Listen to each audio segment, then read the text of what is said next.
Welcome to the Chris Hatcher Show, presented by Coca-Cola. I'm your host, Kevin Blackwell, and of course, each week I'm joined by Samford head football coach, Chris Hatcher. This past Saturday, the Bulldogs traveled to Western Carolina to take on the Catamounts for the final game in our Southern Conference slate and came home with a 31-13 victory over the Catamounts. Coach, you look at that game and you think about the season. It's been such a long, emotional season in many ways. We've had emotional wins, we've had emotional losses. You kind of worry about the psyche of your team going on a road game like that to end the season, and you think, how are they going to respond? I want to tell you, our Bulldogs responded well on the road. Well, I appreciate it. It's great having you back, by the way. And, you know, it's been a short season in my mind. It's amazing that the season's over, even with the 2 bye weeks and playing a 12th game, just because these guys have been very fun to coach. They show up and they work hard each and every day. Even with some of the one possession defeats that we have, I mean, we played 10 overtime periods. We're 1-3 in those games. It hurts your psyche. So we had a really good week of practice. We went on the road, tough place to play. You know, the last 2 times we've been up there, they've defeated us. And the game doesn't start well for us. I mean, we're one of the top kickoff cover units in the country. We give up a big return. First play, they score, go up 7-0.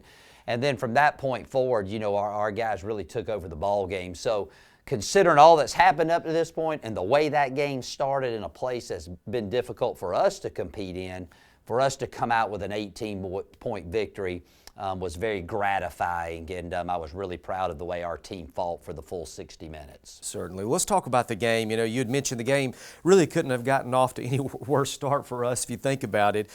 We give up a big return on that kickoff, a touchdown, 2 fumbles to start the game, a missed field goal.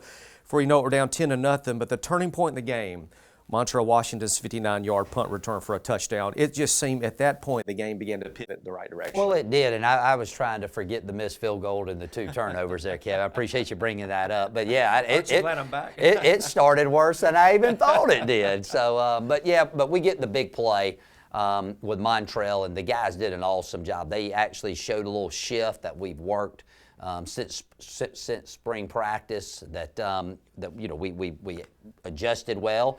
We blocked everybody up, and Montreal made the punter miss. It doesn't get any better than that. That was what we call the whopper play of the game. It really was. And then you think about the beginning of the second half. Of course, we get the ball to begin the second half. Such an important drive for us to begin as you think about that opening drive. 15 plays, 75-yard drive for a touchdown. Liam Welch to Michael Vice for a 2-yard touchdown pass. Such a big play to get the game, the second half going. Well, it really was. You know, we ate a lot of clock up. We had a 4-point lead at half. We ate a lot of clock up, go down there to score to make it an 11-point game. Again, you know, the second half, I think we only threw the ball 4 times. We're having trouble throwing the ball, and you probably never thought you'd ever hear that come out of my mouth.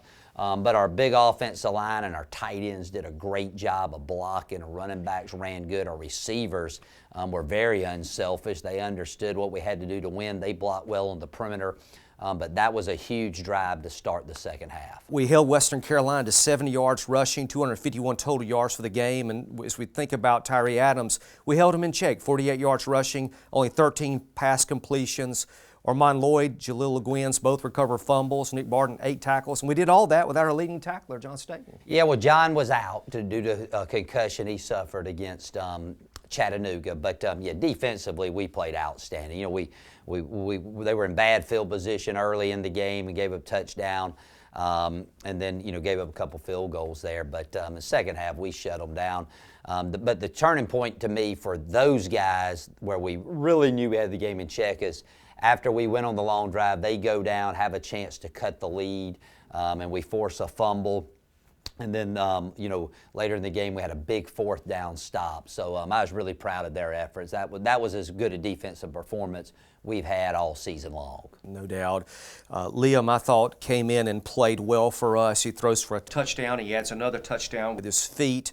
Also 100 yards, over 100 yards rushing for him as well. I thought Liam managed the game well for us. He did, and, you know, he ran the ball good. And, you know, and we had the one big pass completion late in the game to Robert Adams, which got us down there. And then a couple plays later, J Stanton got pulled in the end zone by the entire offensive line, and that kind of made it the 18-point difference. But Liam did. He managed it well.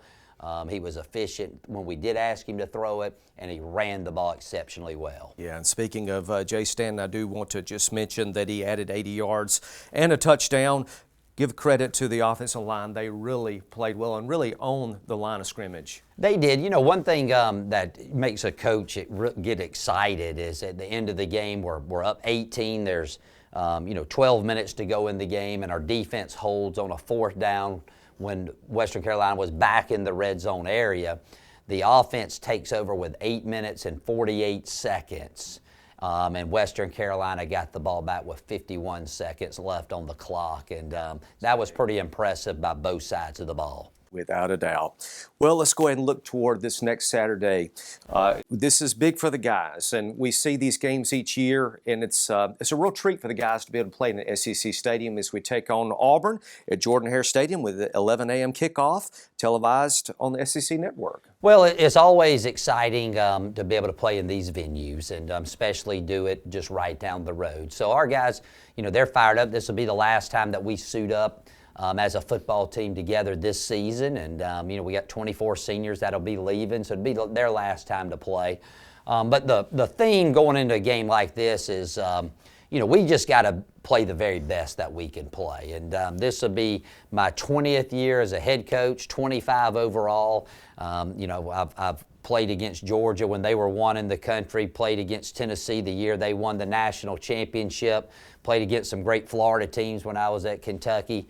This is the best defense that I've ever faced in my entire life. They are a really top echelon of college football team right now, especially on the defensive side. So even though we're playing up a level, it was going to be difficult, but playing up a level against a team of this caliber makes it even tougher. So for us, we got to manage the game well. We got to put our guys in the best position to succeed, and we got to let it hang out there this weekend, and hopefully we'll catch a few breaks early and keep it close. And you do that, get to the 4th quarter, anything can happen. Certainly. We'll all be pulling for you there. Coach, as we kind of close out our season with the Chris Hatcher Show, think on this season, and as you reflect on all that we've been through this year, the ups and the downs, you've consistently said you like this team, you've enjoyed these guys, particularly our seniors.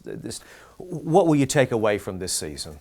We got a lot of work to do, and we knew coming in that, this was one of the most uncertain seasons that I've been a part of, okay? Because we had a senior offensive line. We're breaking in a new quarterback, a lot of young players on both sides of the ball around, focusing on the nucleus of our team. So I didn't really know what to expect, but the guys have showed great pride in being Samford Bulldogs. Have we played like we're capable of all the time? No, but other than 2 games, we've lost 4 games by 1 possession. And so I hope the experience that these guys have gained this season can carry over into our training in the off season, to help us have a better season. But I do. I like them. They compete hard. All 24 of those seniors will graduate with a degree from Samford, and that really excites me. And again, that's the mission of the coach in our university, to get these guys degrees. Exactly right. Again, this Saturday, we'll travel to Jordan-Hare Stadium. That is 11 a.m. kickoff. You can watch the Bulldogs play on the SEC Network. I hope you'll tune in and support your Samford Bulldogs. Well, that'll do it for this week's edition of the Chris Hatcher Show, presented by Coca-Cola. Coach, thank you so much for a great season. Thank you, Kevin.